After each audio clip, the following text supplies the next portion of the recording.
Well, hello. We're here to do it again. Welcome back to Frightreads Author Talk. Yet another author talk, as always. We're a little later today, which is completely cool. We had to work with some time zone changes. Most of the people that we've chatted with have been on the East Coast. Our 8 o'clock is their 8 o'clock, and it all checks out. Um, Sometimes we get the distinct honor and pleasure to work with somebody on the other coast. So right now it's kind of it's still daylight. As you can see behind me, there's nothing. Usually there's a little bit of light source behind me. Um, it's a little late at night. It is 10 o'clock East Coast time. One of the guests that we've had scrolling past here, I actually was talking to the booth that produced her film. Um, it's going to be really awesome. Um, I will preface this with Jane is feeling a little under the weather. So to fill in the gap and kind of alleviate some of the pressure for her singing voice and whatnot, I conned author Brian Paoni to come back in once more. So now that we got a couple of views, I'm sure that the live stream is actually streaming. Let's go ahead and bring in Jane, followed by Brian Paoni. So, hi, Jane. Hey, Harry. And hello, Brian. Oh, geez. Brian, do you pronounce it? I thought it was all these years. I've thought it was Brian Paone. I know Not everybody Paoni. does. Which one is it? Paoni. Pony. It is. Brian You Pony. never corrected me. Well, who's going to correct Jane Jensen? Jesus Christ. Yeah, who's gonna do that? It's just you just let it go. There's some people that just got to pass. I think Martin Atkins calls me Brian Paone every time he sees me too, and I just kind of let that one go, All right. least Well, I get I'm going the to see Paone. Martin in July. Oh, really? I'm staying at the museum while I'm there Oh, doing a you? show, Oh, cool. and I'm gonna correct him on Yeah. the pronunciation of your last name as soon as I see him. Okay. Yeah. That'll So, teach you. yeah. So, Jane, it is this. You were a guest that I was super excited to announce, and it was such an interesting, the dominoes landing in place because this guy down here in the bottom box, Brian, Brian Paone, Paoni, Pony, Whatever.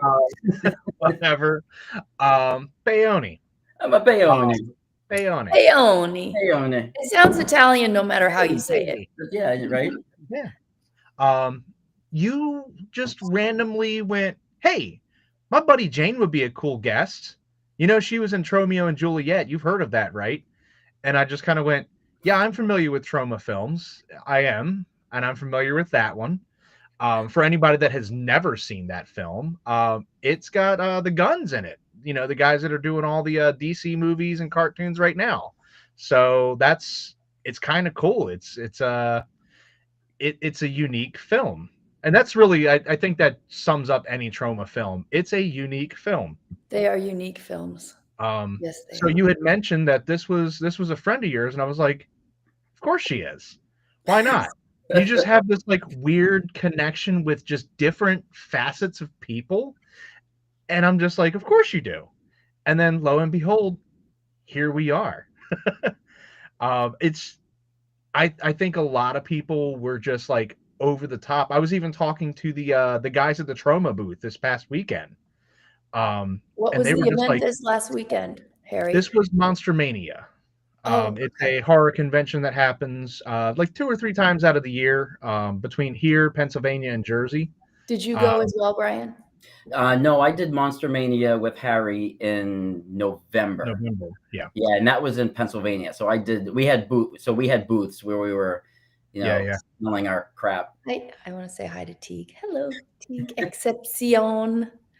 Well, So you say I that can do last this. name right, but you can't. Mine's only got 5 letters. I have no idea if I'm saying that right. She'll let me know one day. We've only known each other since '97. I mean, let's do the math on that.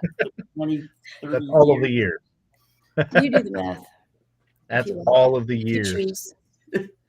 Yeah, so the TROMA guys were like really excited. And they were like, "Oh wow, that's so cool! Like, we're going to be at the event, right?" And I was like, "I think you are. Lloyd should be bringing his goon squad along. Oh I'd yeah. imagine. So is that happening? Yes or no? Will Lloyd be there? Lloyd, well, according to my conversation I had on Sunday, Okay. Lloyd is in. That's through a Mhm. separate entity that I dealt with. Okay. So Lloyd is in. And his I guess his merch and video and all that other stuff that they usually cart around in a van. I'm allocating space for them. They're gonna have a whole bunch of awesome stuff, and you're gonna be neighbors with Lloyd, so it makes sense to keep you all together. Awesome. Sorry, Brian. The DeLorean Fun Squad Super Fun Corner. It's gonna be Yeah. Will down. the DeLorean be there? Oh, of course. Yeah. Yeah. We are going right in, Brian. I hope so. Do it. Yes, we And are. and I've you, been if you waiting want to drive ride it, in that car for how many years? I know. I'll let you drive it. Yeah. Okay. Oh boy. I haven't So even let Harry drive it yet. yeah. So I think out of the cars that we have, the only one that I've driven is the Ecto One, and I don't think I've driven this Ecto One, to be very specific.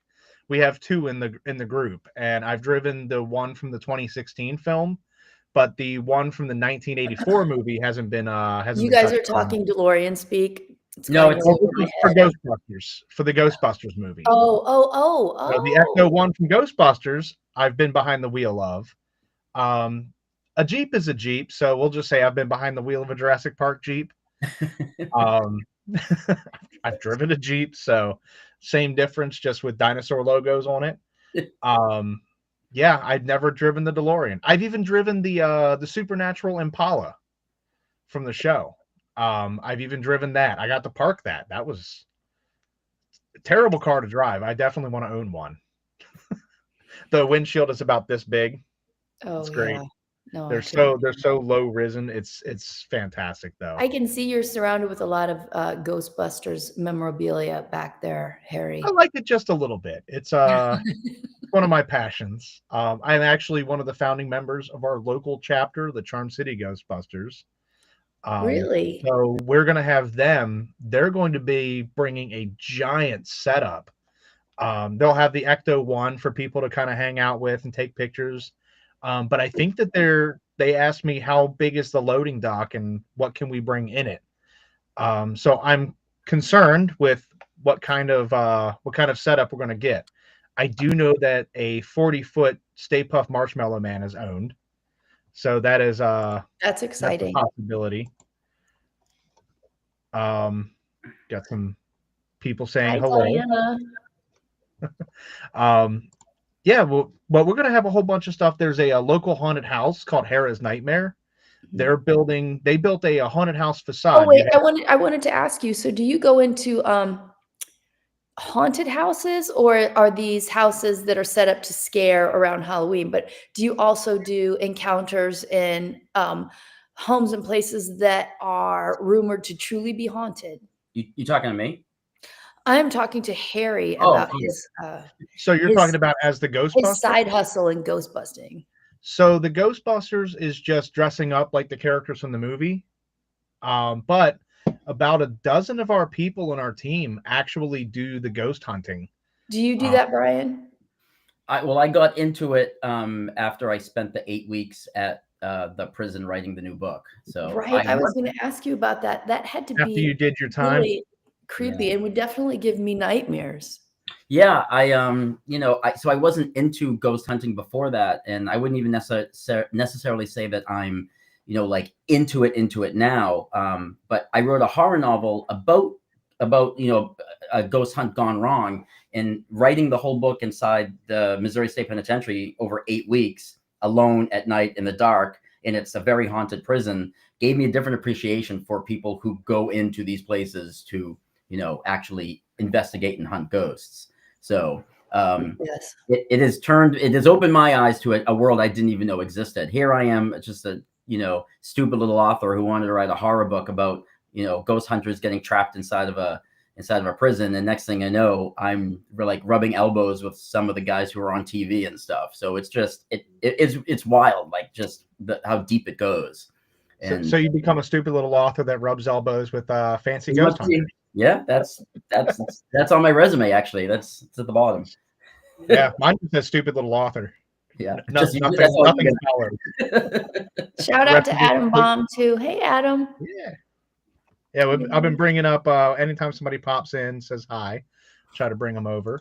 But yeah, when Brian was telling me, because Brian, you like industrial music and a lot of that genre, and I do too.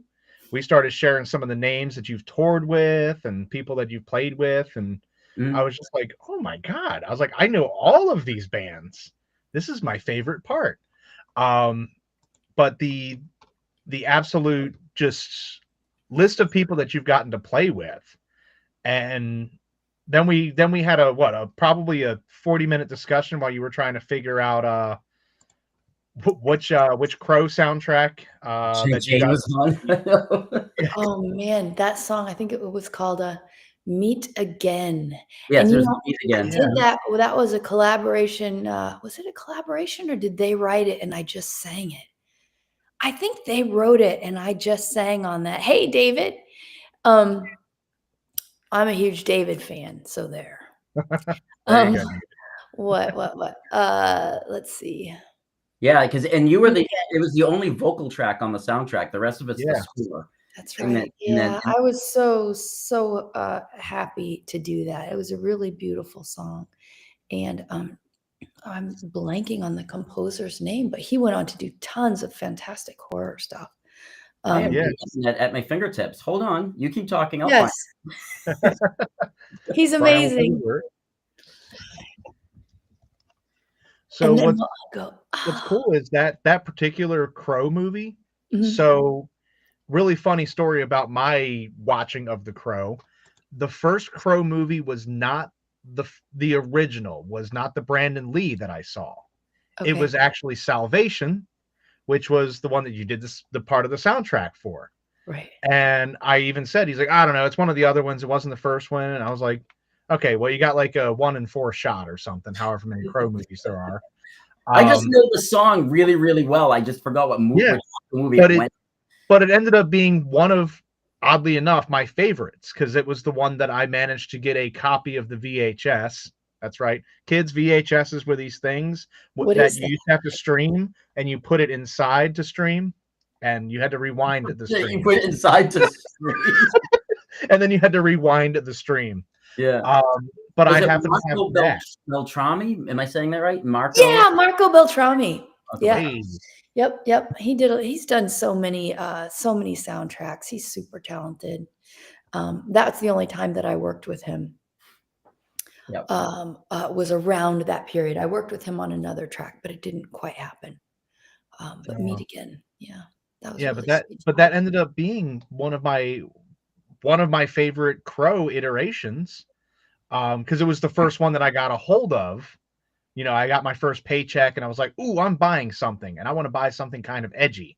And I guess The Crow was the first thing that popped into my head. That was the first edgy thing that popped in your mind. Yes, that was really cool. And Jim Cordillo put that together for me. So I have to say thanks to Jim in case he ever tunes in and listens for putting that, hooking me up with Marco and that soundtrack.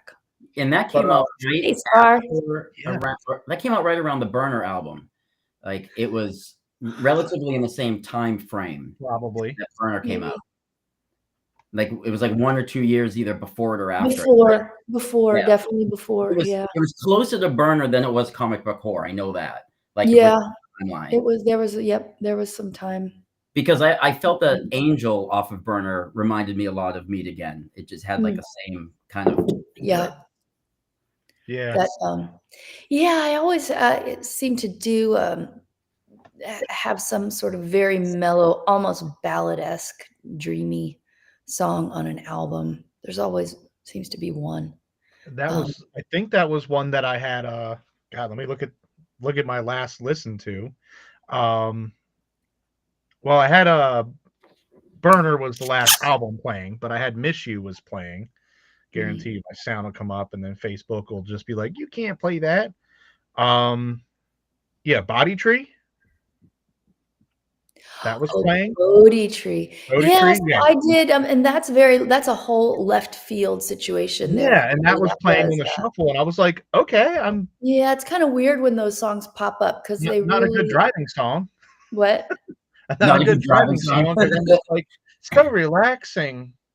Right, yeah. It's a whole album of meditation music. So Yeah, but it Yeah, it doesn't works as a quite whole. gel with yeah, what? yeah, It works as a whole. Like the Enchant EP works when you listen to it from start to finish.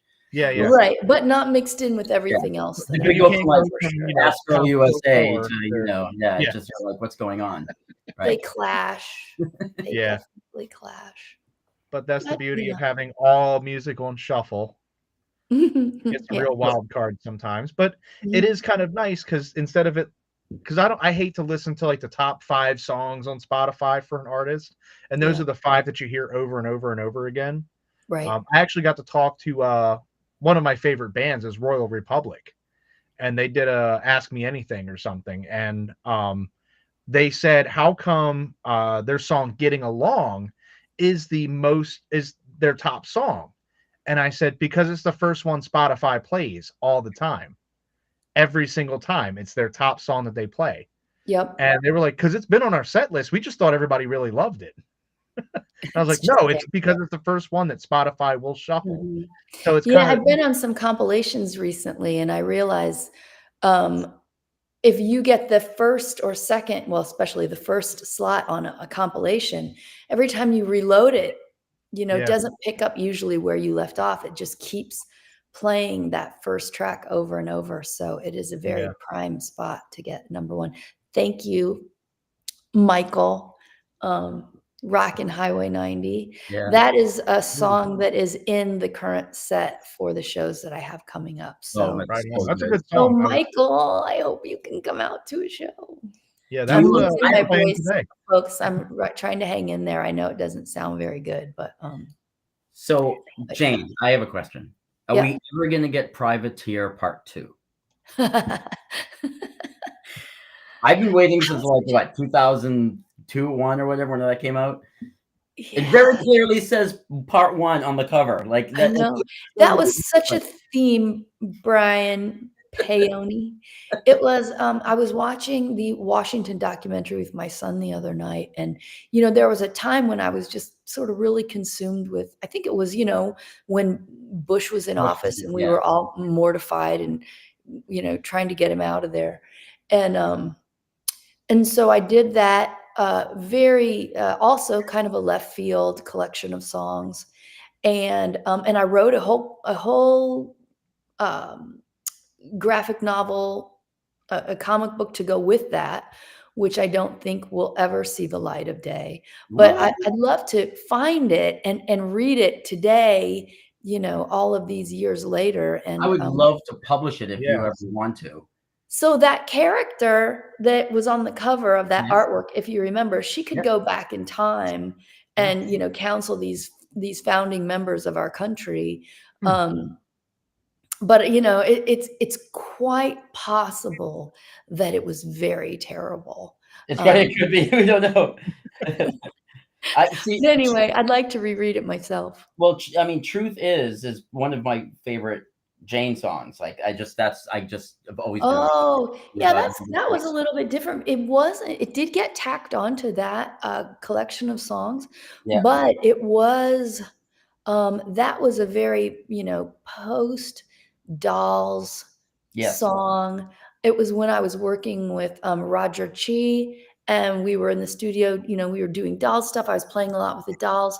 I think we were at Electric Lady Studios, and it Mhm. was just one of these nights, and we just had this loop. And so that's one of those songs, kind of like Love Song, where it was just like, Yeah. let's do this. Right. And it was, one take vocal, and that was that Like song. lightning in a bottle, though. You yeah, Oh, cool. because I love that. Like the Dolls Rock EP came out, and then Privateer came out like right after it, and the juxtaposition of the two are just yeah. so awesome, right? I mean, so Yeah. I just wanted to use the word juxtaposition in the interview tonight. So that's all. I'm done. I can There leave. it is. All right, That thank you is for coming. funny. Good job here, son. The box. Yeah, but oops. Hey, But then, Michael J. Carasquillo. It's just fun. It's fun seeing my friends pop in here. so So I have a question. The one album And again, this is coming from somebody who's known you since the first record, and also, you know, we've been friends for almost 30 years. I always felt that My Rockabye is the anomaly of your discography, right? And not like Enchant is different because that was supposed to be like a meditative record. Like there was a, but My Rockabye album is like it's kind of like you being like, you know what? Fuck electronics. I'm gonna write an acoustic record, like from start to finish.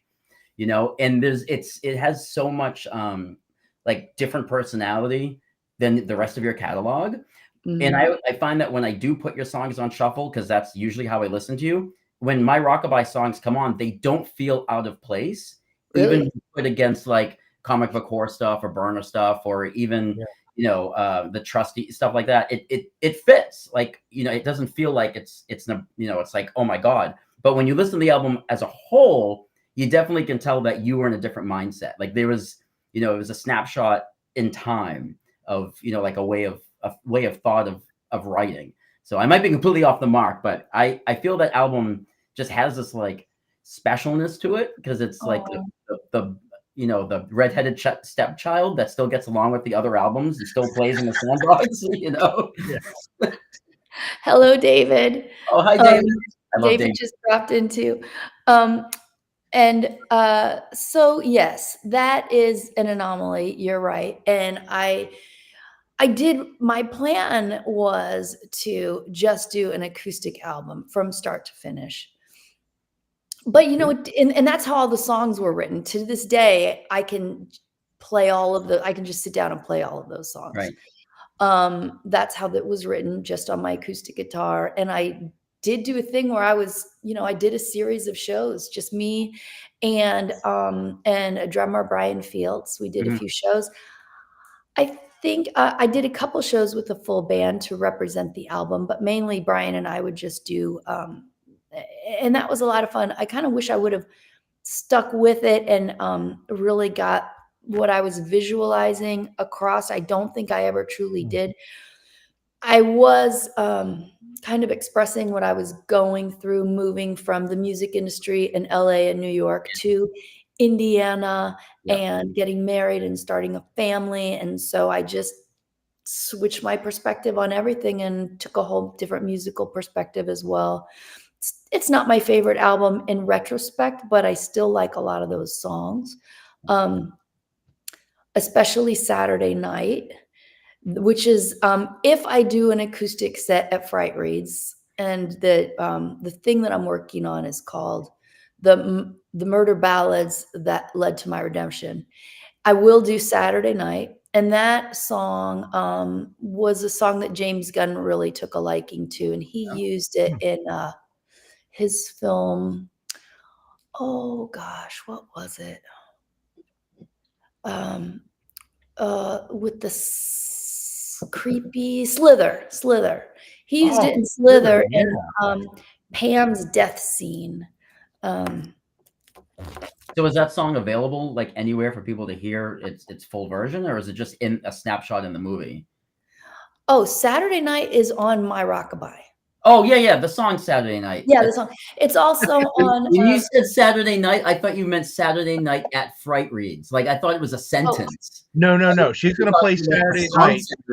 Saturday morning. Oh, goodness.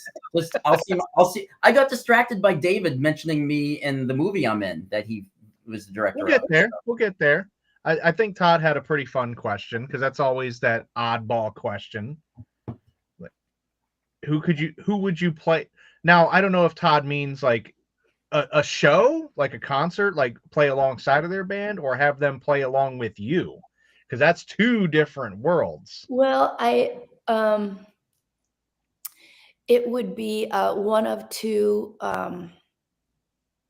It would either be Al Jorgensen or Bob Dylan, and they're so completely opposed. Yeah, they are. But you know, I've certainly been a huge fan of Al, and that first Ministry album is what really pulled me into loving industrial music and learning about all of the other bands and making so many friends in that world. And then my relationship with Bob Dylan is just a very personal one. I'm just I'm a really, very big fan. I seem to like turn to his music when things get really difficult. Yeah, yeah. It's he has some pretty good songs. It's stuff you can just mellow out to.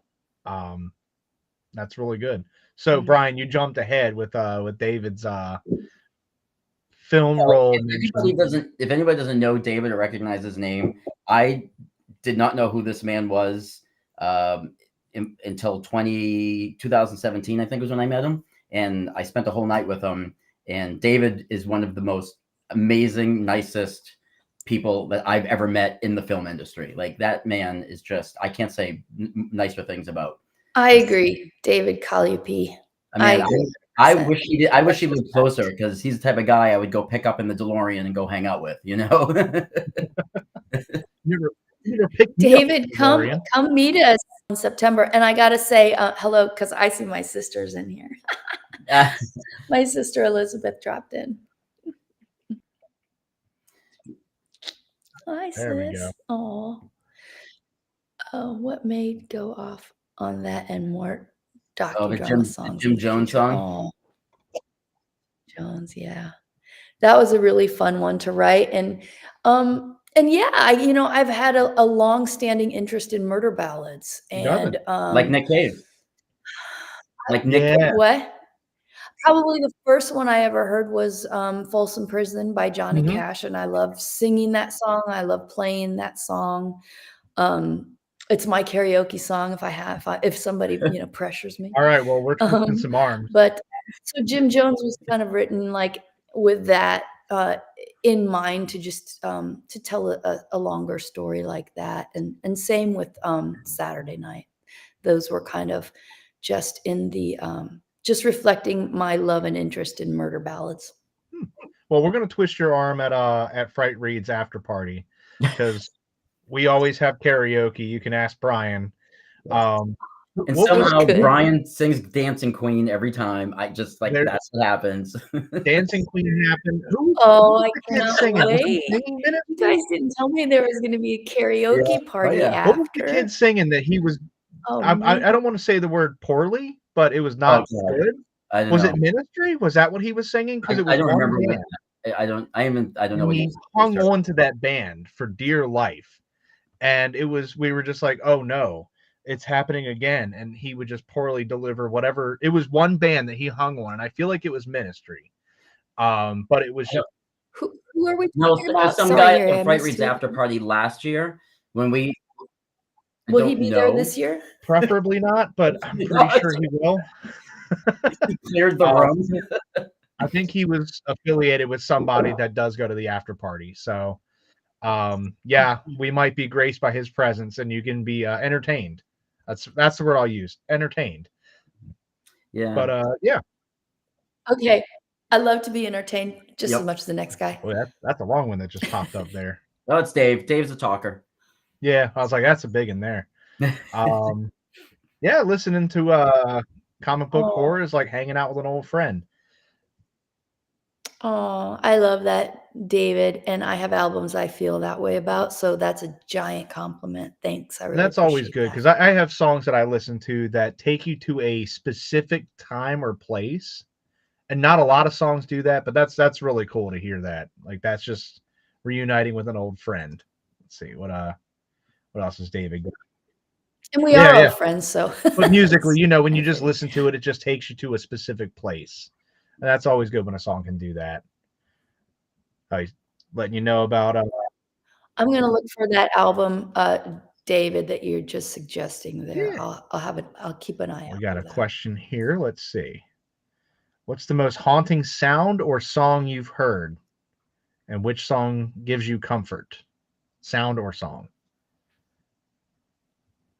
It's an interesting question. There's a song that is on regular rotation on probably my favorite music podcast, or is it Mixcloud? It's called Situation 47 with Melody Hoare and Sphervy. And they play this haunting, beautiful song called Damn it. No, I'm not remembering it right now. Because it's newer to me. I've only heard it recently, but I've been pretty bewitched by it. But anyway, so let's see. Let me look at that question So how again. about comforting? The most haunting sound or song that you've heard. Well, you said Bob Dylan. Well, I'll tell you, there's a song called Erase by a band called Delta S. And it's kind of like a dark romantic industrial song. I probably listened to it 100 times.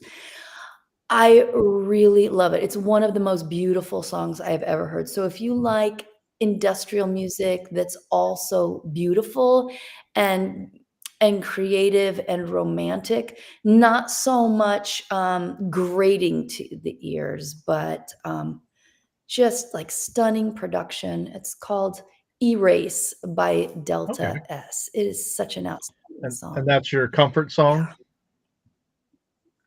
I listen to it a lot. You know, sometimes you want to listen to a song that will make you cry.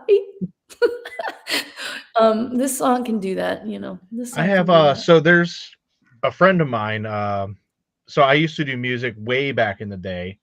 But you see, it's under his. Get the name, the actual proper name of it. But it's a buddy of mine, Brad William Cox. I'm trying to pull it up here. There we go. Good Lord, fighting for my life here. So I should say my song Erase that I was just plugging, there are two versions of it. The first time I heard it, it was with a male vocal. There was a revisiting of the track with a female vocal that didn't hit me the same way. So if you're out there looking for the song, I would go. So the male vocals is vocals, it. Well, that's the one that works for me. So Okay, a friend of mine, Brad William Cox. That's how you can check him out on Spotify and what have you. Dude's been doing music forever. He partnered up with a fellow musician and did a song called "It's Not Goodbye." And when you mentioned a song that you just listened to that you also just need to get a good cry out or just be in your feelings for a bit, yes, that's it.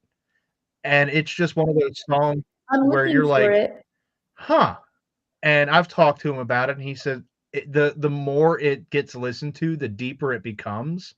And I don't think that they intended it to be as deep as the meaning that you can derive from it, because people have talked about, you know, this is a song for when a family member dies. They've heard that, and you're just like, ooh, yeah, I can see that. Or for a breakup song, or you know, you're just leaving, you're just going away for a while. Like, it literally just pops into every box.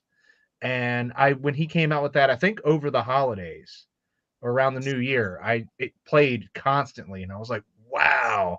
I was like, and this is you? Wow. And it's just one of those songs. Brad Yeah. Williams. Yeah, his band's pretty good. They do kind of that 90s alt music style.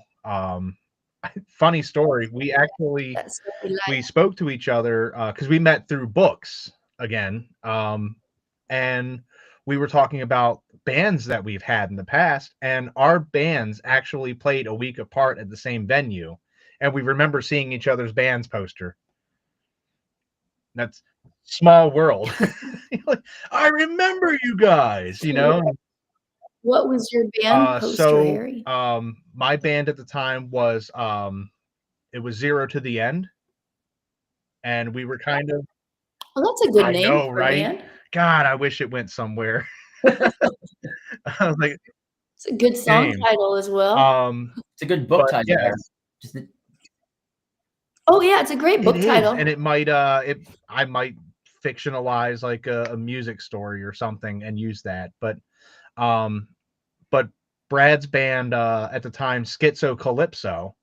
How do you forget a band like that? That's a band name that sticks with you. You go, wow, that's a really unique name. His band was playing, and this was at the Wrecker Theater, which now has reopened. It had closed for a good decade and a half or so down in the city. But small world when you just meet people. But his music is just, I mean, I think he's a few years older than me, but I mean, constantly evolving, constantly growing, and he's been churning this sound for probably the better part of 25 to 30 years, and just constantly developing, and it's just fantastic. Every time he comes out with a new album, you're just like, wow. And then that particular song, it was just, he has it's a duet, and when the two of them are just singing together, it's not goodbye, and you're like, oh, you just get the chills. Yeah, it's a good song. That's what you want to get. What's your go-to? Is it REO Speedwagon, Brian? Me? So Oh yeah, man. so I mean, it's really know it's true, Milli Vanilli always. I mean, that's Yeah. right. No, but if we're talking about like serious, like we're actually giving serious answers, there's a band called Vava. Okay. Oh, I Yeah, remember and their that. song "Bluer Than Midnight" probably is the most earth-shattering 3 minutes of music I still have ever heard in my life. It's just it's like when it's over, you're like, yeah, and I'm done. Like that's pick me up. But Jane, I did want to ask a question, like, because putting you in the hot seat here. So you have some songs that are like deeper than deep cuts, right? Like deeper than deep cuts. So your song "Honeybee," if you like, why was it never Craig always loved that song, man. it's such. Why was it never What's that? like properly released on a record? It's such a great song, and it's one of those things that, like, unless you're a Jane fan and you go through like fucking Narnia and go out the other side, that's when you find that song. So Yeah, Craig never forgave me for that. He it's a loved that great song. song. I mean, I have it saved as comic book horror extra track because it doesn't go on a record, but in my own personal playlist, that's how I have it labeled, because it was around that time. But I was like, Daisy Chain was another one.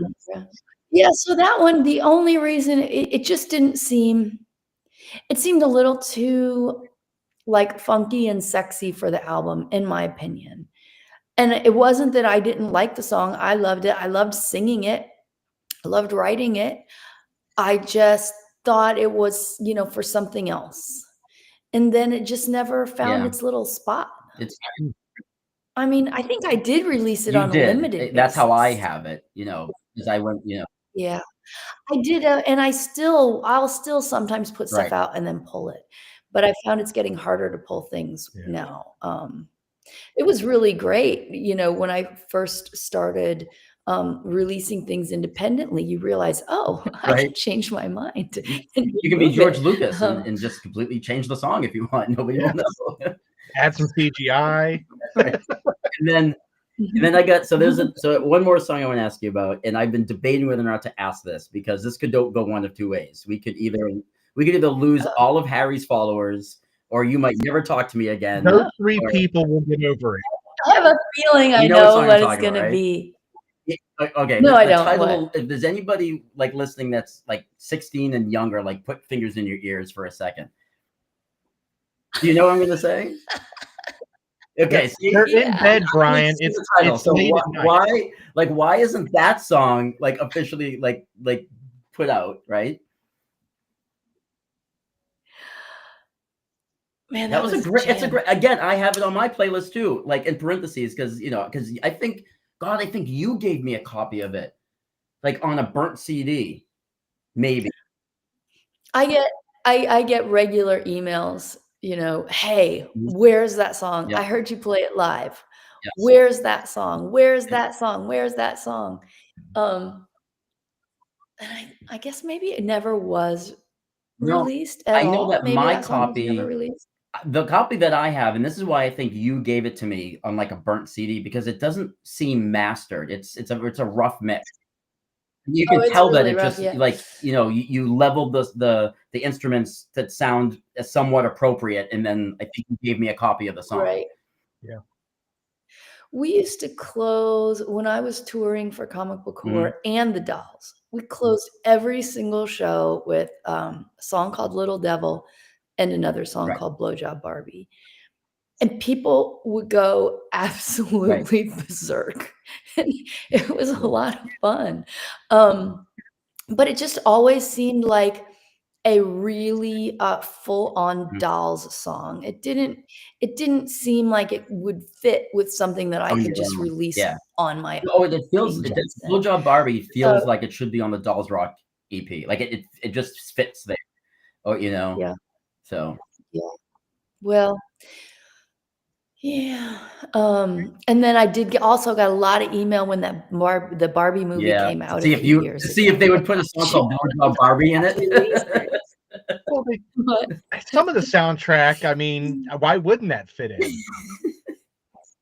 And then there's Monster Island, which is kind of another triple deep cut, you know, that you put out.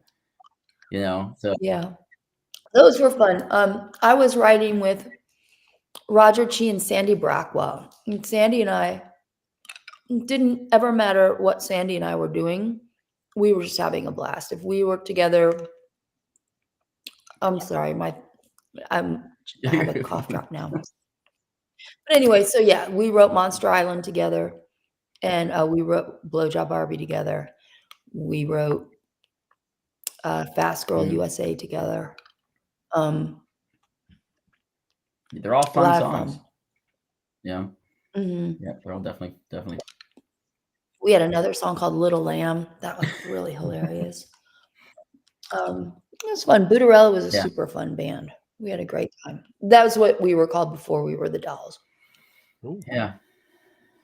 So, Harry, I was looking to you because you had like some kind of checklist or something. No, you know, these questions. You know, I just figured that there's probably other people watching who know these deep cuts too, and you know, might want to know. Yeah. You know, if we're ever, you know, I don't know.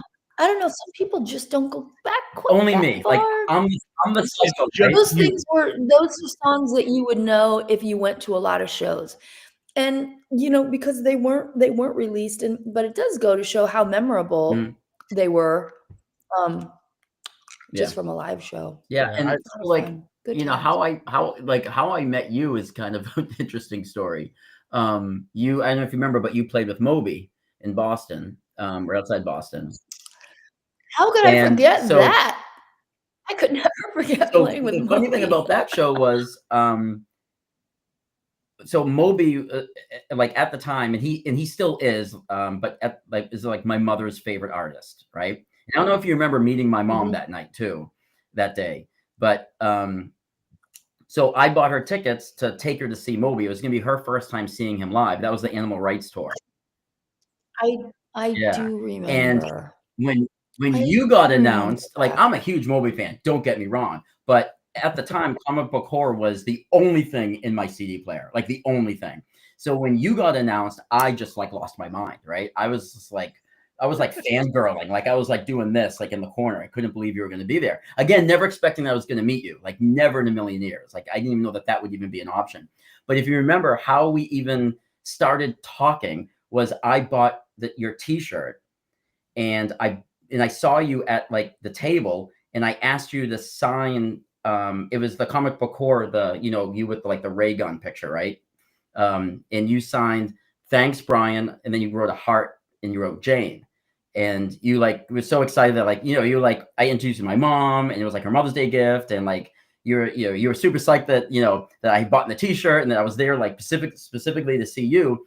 And I wrote you a letter, like snail mail letter. Like I found an address, and like I think inside comic book horror. And I was like, I don't know if you remember me, but I was the kid at the Moby show with his mom, and I bought the T-shirt, and you signed it, and you wrote me back. You wrote me back. You're like, I do remember you, Brian. How are you? And this was 97, right? And somehow, at some point, I don't know how, but like we exchanged emails, and then we eventually exchanged phone numbers, because then you and I used to talk on the phone, and it's so weird how like going to that show, like as a fan, buying your T-shirt and having you sign it, like now here we are in 2025, talking like this. And, you and I have never really lost touch. I mean, there's been blocks of time, but you and I have really stayed in touch for the last 30 years, Well, I found that the people that would come to my shows, I felt I had a Right. lot in common with. They were coming to see, like, from that weird cover and that kind of left of center music. If they were really into that, I already know that I Right. like them too.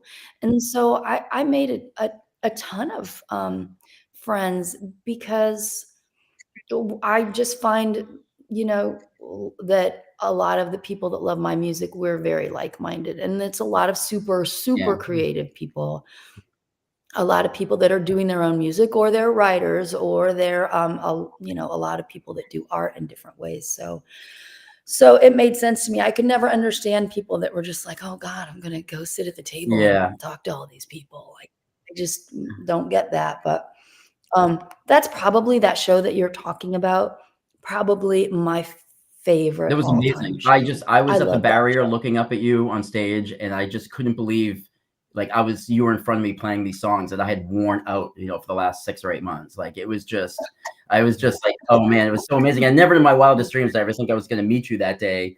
But what I found, and because this is like an author talk podcast, I do want to say that, do you know that when I published my first novel, which is about David from God Lives Underwater, do you know that you were one of the first people?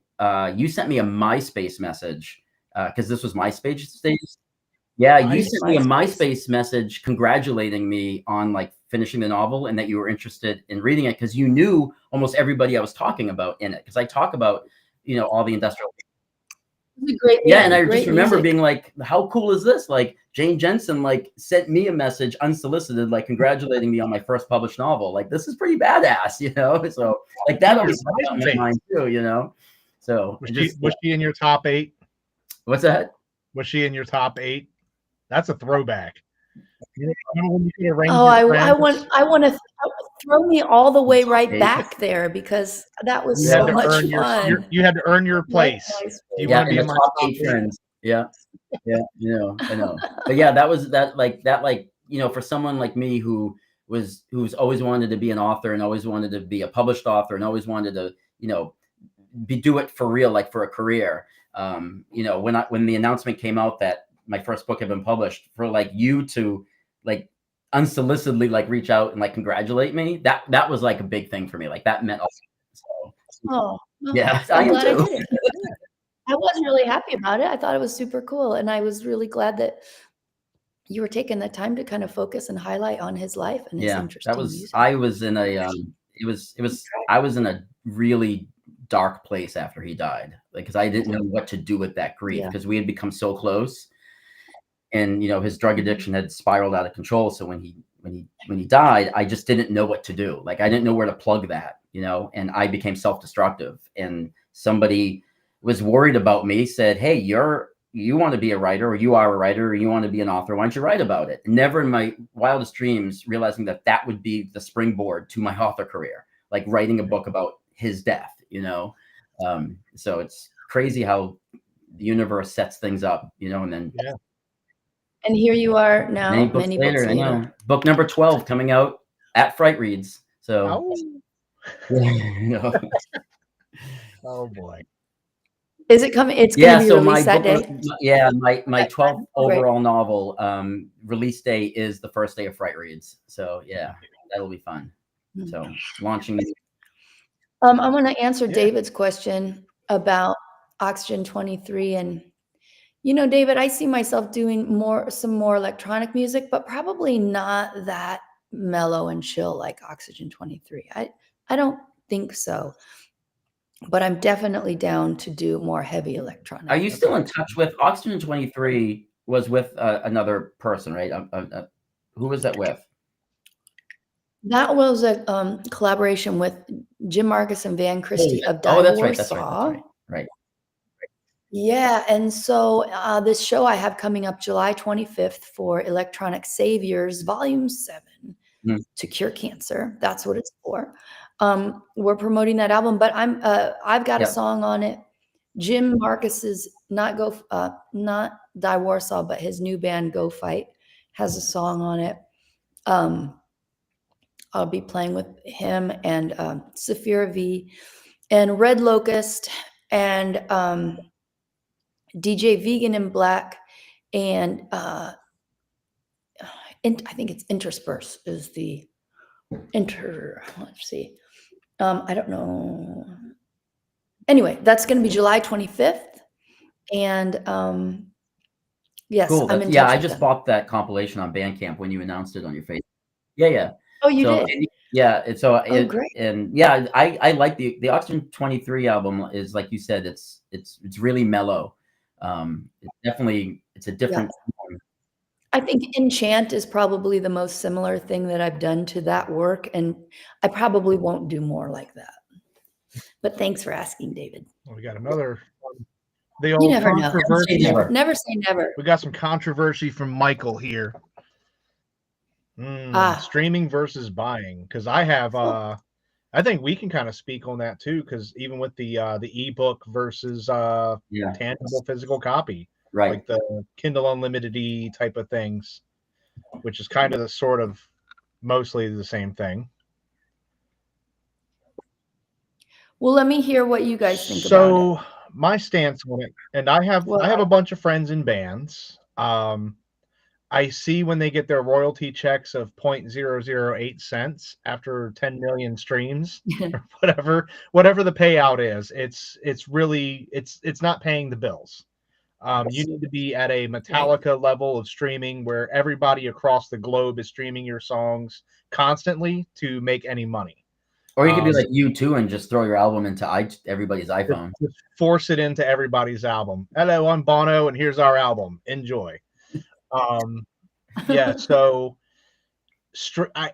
I advocate for both, because the same argument can be made for, for books, when you can download the electronic book through, an unlimited service where you can just read all the books you want, but the author gets peanuts, essentially, in the grand scheme of things. They might make $1 if they're lucky. The fact that you are getting exposed to this person, you're viewing their material, their work, listening to their album, their singles, whatever they're creating, is great, but the payoff has to come out somewhere else. If you are a fan of this person, you're not just, not to say taste testing, but you want to actually be invested in this author. Say I read one of Brian's books, and that was unlimited Kindle or something, and he made 38 cents off of it. If I see him at an event, hopefully the turnaround is that I buy 2 or 3 of his paperbacks and get to meet him and get signatures and, lose my mind. The same as it is for music. I hope that, I came from the Napster, LimeWire era.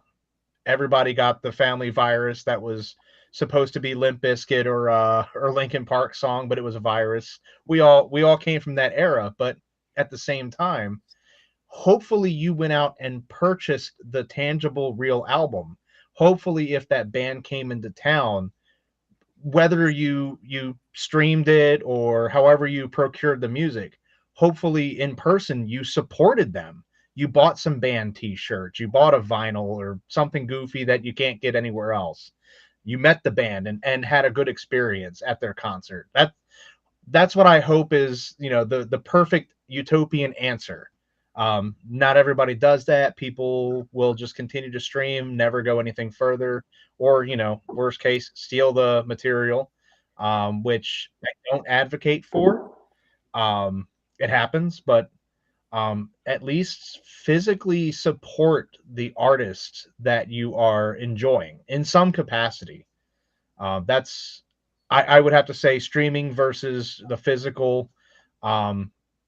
It's hard to say physical these days because we're just running out of room, and the devices no longer really do these things anymore. I don't even have a CD player in my car.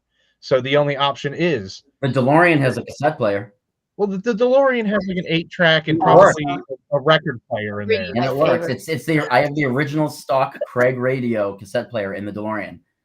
But I will look for a cassette of the Dolls. If you have a cassette of your stuff, we are blasting it out of the DeLorean. That's all I'm saying. Do it.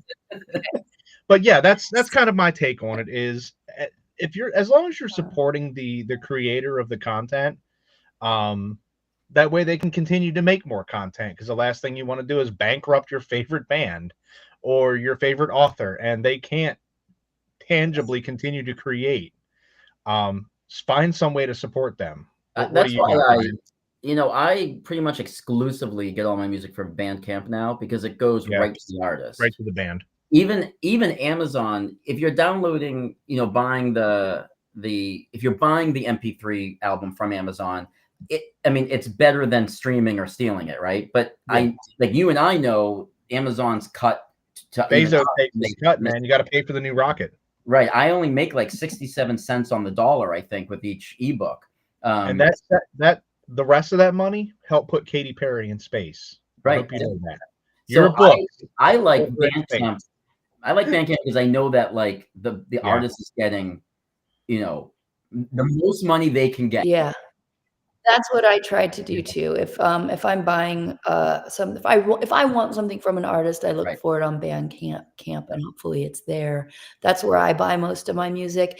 If I'm casually checking something out because someone asked me to, I will probably stream it. If I'm listening to, my old favorite 80s hits, I'm probably going to stream those, because I also, I no longer have my CD collection. And David, I see you say, I hear the kids are buying CDs again now. I have a friend who's a masterful mastering engineer, and that's his professional job. And he says that CDs, the way that they're mastered, are really sonically the best quality sound available if you're an audiophile. So that and maybe vinyl. I don't know how accurate that is, but I tend to take him at what he I would say vinyl would have suggests. a good sound. But it doesn't mean I'm going to run out and start Right. collecting CDs again, Oh, unfortunately. darn.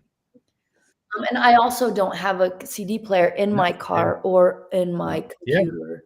And I've moved enough that I just, you start letting things go after a while. Yeah, the physical media is the first to go. And that's the other problem too, is the only thing you should, I started to reduce my movie collection. And then you realize, oh crap, this movie isn't available anywhere. And thank God I kept my copy. Not that it's, now he's got the rights back and can put it out, but I had the movie Dogma, which was available nowhere because it was in a legal hell. And Kevin Smith finally this year got his movie back. And he's actually, as we speak, I think this past weekend, it was the 25th. God, my heart, everything just felt old real quick. The 25th anniversary of Dogma.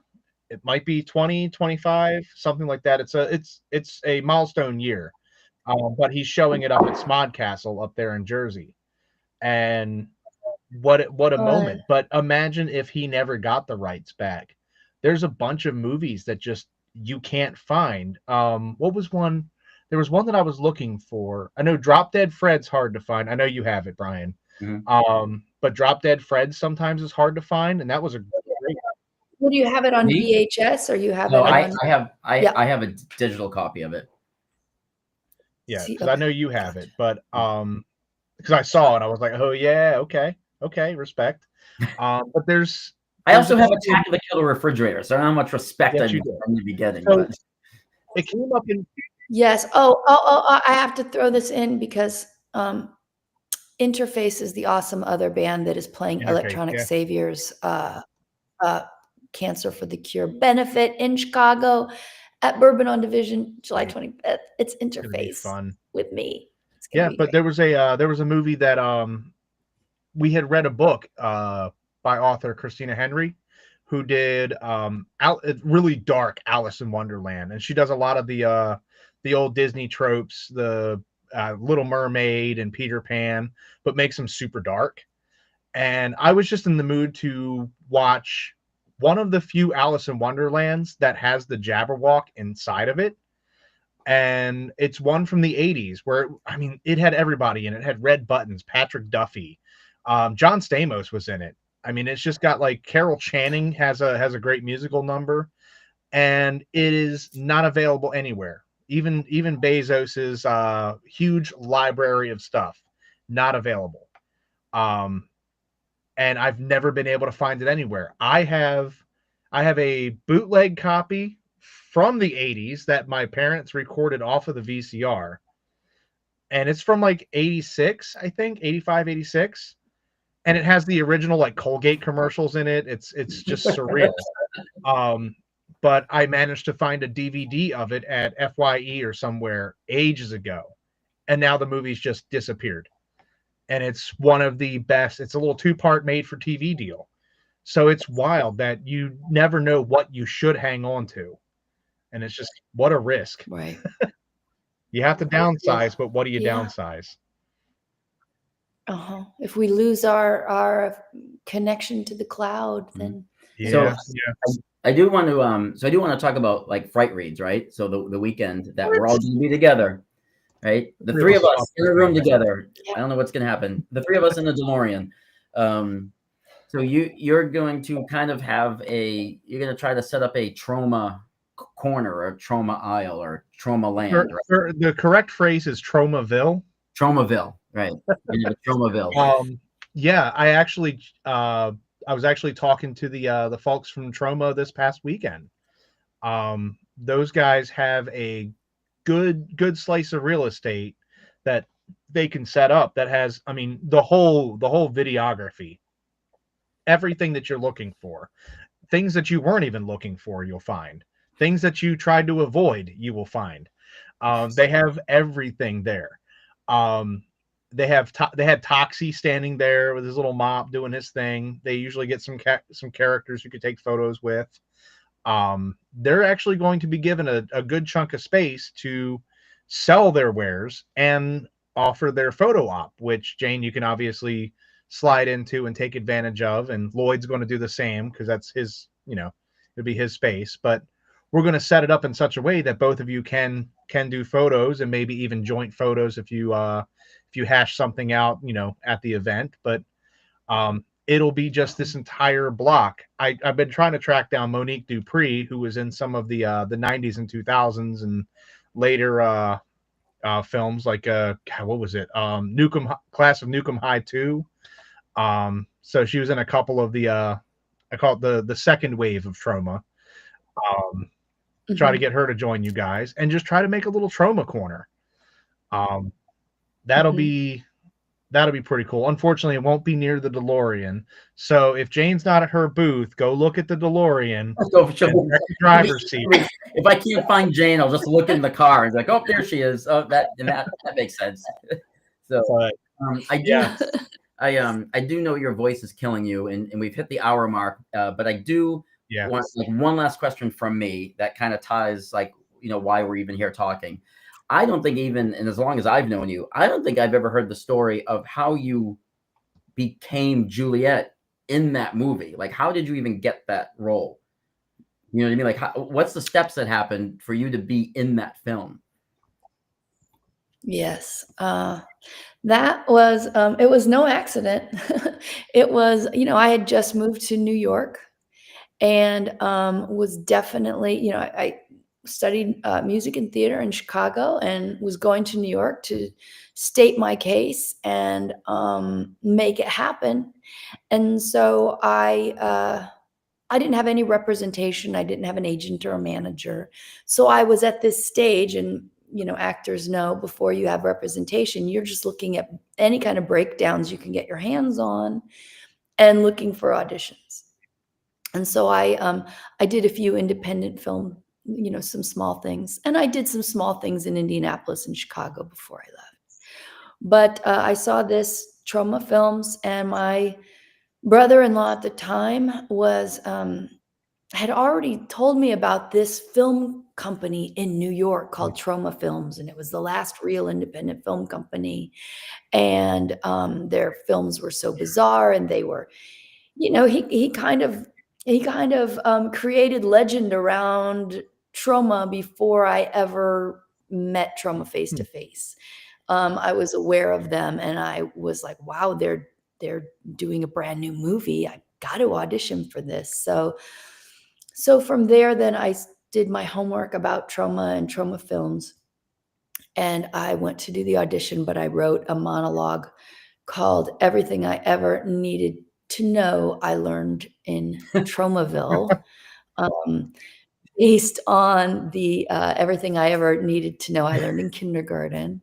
And then I went and I went to the video store, and I before I went in for my audition, I rented every Troma film I could find, and made little references in my monologue to the films that I just built them into the monologue, and they liked it a lot. Nice. They Well, I mean, liked it a lot. obviously the I movie think happened, so they must have. the movie did happen. Yeah. I got the role.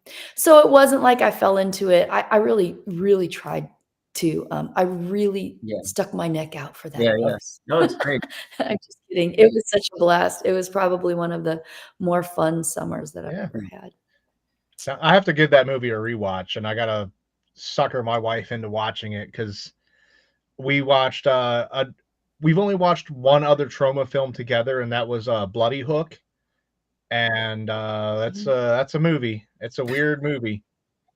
You don't have to get through a whole movie. You don't. It's okay if you don't. Some of them are really hard to get movies through. together. It's just the novelty. We watch movies together as a group, and like I built during the pandemic an entire outdoor theater so we could still like watch movies together, but outside. So it was one of the movies that we decided to give the group watch. But I think I'm gonna have to wrangle everybody up, and we'll watch Romeo and Juliet, and gotta watch Cannonball Run because we have one of the stars from Cannonball Run there. A lot of old school movies we're gonna have to just cycle through, and I think we'll all just have a blast being fresh and ready to go before the festival and talk to everybody all about their movies. Yeah. I know my head of security, Steve, is a fan of yours, so I might need security for security. Someone's going to be watching Steve the whole night. Yeah, who watches The Watchmen? Who watches Steve? But yeah, he's a good guy. He's excited. I don't know who he's going to bounce around to first. It's going to be either he's got to get something from Cannonball Run or something from you. I don't know where he's headed first, but I know he's excited. So I know a lot of my staff are like, yeah. Is Jane flying in on? She's flying in on Friday. Is that when you're flying her in? Yeah. Okay. So I mean, depending on how much the event Saturday and Sunday. Yeah. So I mean, depending on what time you land and how much luggage you're coming with, I might be able to pick you up in the DeLorean at the airport. She can only have like a little 2x2 bag. No, there's enough room, but it depends on how much it is. That would be then so what we could do is amazing. then I could drop her off at the hotel, and then I could bring the car over to Frightreads and then stage it from there. Yeah. Right, because you're going to be there Friday night setting up, right? Yeah. So I mean, if I pick her up in the DeLorean and then drop her off, and then I can then drop the car off, because I think I'm going to stay in the hotel too. I don't think I'm going to go home that weekend. I'll just probably get a room at the hotel. It's probably a good call. Save you a drive. Yeah. It's going to be a lot of blast. Fun. I mean, I'm looking at this year is going to be, we've almost quintupled the amount of space that we have usually. Everybody's building bigger displays. We're going bigger and better. It's going to be a blast. You're going to be screening movies all day long on Saturday? Allegedly, yeah. So yeah, and my daughter you might be showing my daughter's film. I might be. Brian, I don't know if I know. So yeah, Annalise is going to film school. She's going to college to be a director. She wants to be a horror movie director. Did you see my post of her meeting John Carpenter? No, I don't think so. Yeah, she got like a one-on-one with John Carpenter at a convention last month. Like he pulled her aside to talk to her. Like gave her a whole talk. Yeah, like a 7-minute talk away from the crowd. Like he had hundreds of people at his booth waiting to get autographs, and he pulled her aside and had like a one-on-one chat with her. Yeah. Pretty wild. Yeah. Wow. These kids grow up fast, I know. Brian. So now she's making movies. She had a movie, win an award in DC at a small little movie film festival, and she's been in some horror films where she's like actually in the credits. So she has an In It Movie Database profile now, and she's actually like working on films and stuff. So Yeah, well, I know we're gonna have That's- I know we have Things Forsaken is gonna be playing their Faces of the Undead.